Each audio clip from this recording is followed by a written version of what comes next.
بسم اللہ الرحمن الرحیم۔ رسول کریم صلی اللہ علیہ وآلہ وسلم نے بکری کا شانہ کھایا، پھر نماز پڑھی اور وضو نہیں کیا۔ صحیح بخاری حدیث نمبر 207۔ جعفر بن عمرو بن امیہ نے اپنے باپ عمرو سے خبر دی کہ انہوں نے رسول اللہ صلی اللہ علیہ وآلہ وسلم کو دیکھا کہ آپ بکری کے شانہ سے کاٹ کاٹ کر کھا رہے تھے۔ پھر آپ نماز کے لیے بلائے گئے تو آپ نے چھری ڈال دی اور نماز پڑھی، نیا وضو نہیں کیا۔ صحیح بخاری حدیث نمبر 208۔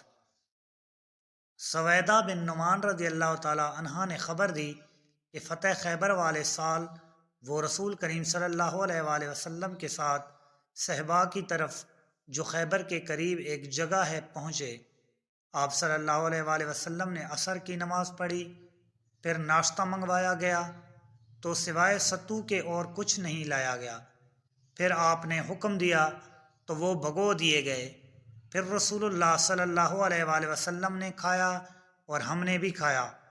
پھر مغرب کی نماز کے لیے کھڑے ہو گئے، آپ نے کلی کی اور ہم نے بھی، پھر آپ نے نماز پڑھی اور نیا وضو نہیں کیا۔